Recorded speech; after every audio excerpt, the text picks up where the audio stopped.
Hello and welcome to the Warcraft Academy guide to the Kor'kron Dark Shaman Heroic. For this guide I'll assume you already know how the fight works on normal. If you don't, click at the top to view it.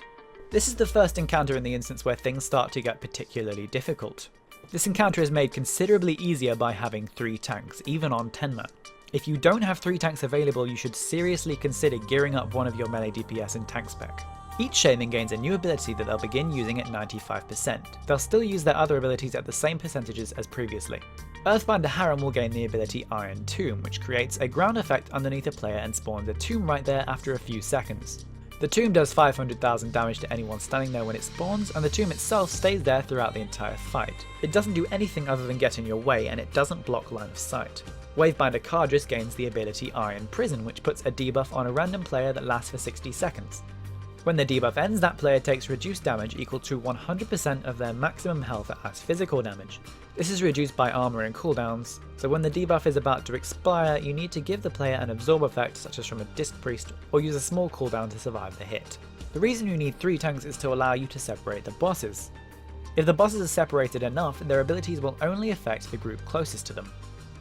This is very important due to the Toxic Mist mechanic, which amplifies nature damage taken. If you take a tick of the tornado or any other nature damage effect whilst having Toxic Mist, you'll get one shot, making the fight significantly less forgiving. You'll start outside the main building as normal and use that time to kill both wolves as fast as possible.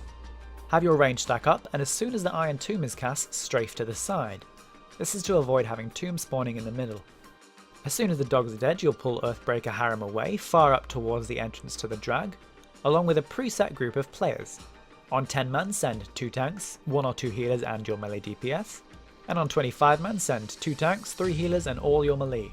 That group will have to deal with Iron Tombs, Toxic Mist, Foul Stream and Ashen Wall. Primarily, this means your healers in this group should hug the wall as much as possible, as you can see here, in order to place the tombs as close to the side as possible to optimize space. Similarly, your tank should have the boss's back to the wall, so that every time an Ashen Wall is spawned, he can move a few feet forwards to avoid it.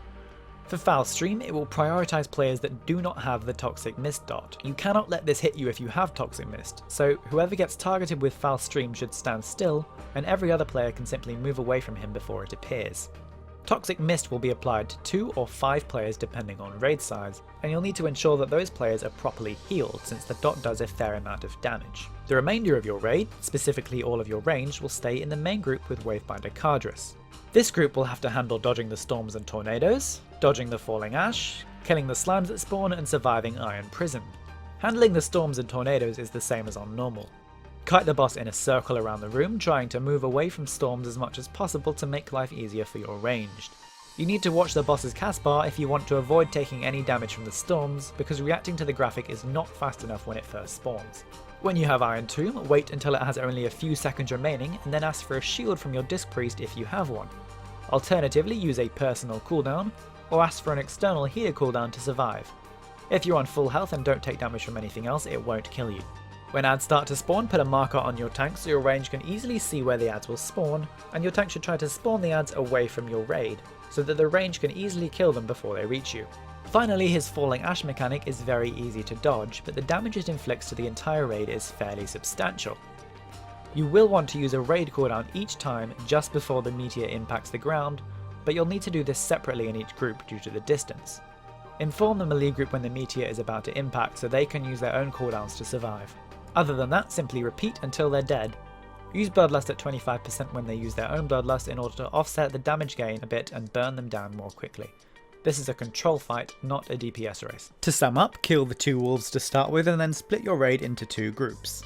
Send 2 tanks, your melee and some healers with one group far away towards the entrance to the drag with Earthbreaker Harem, and leave the rest of your raid in the main section with Wavebinder Cardris.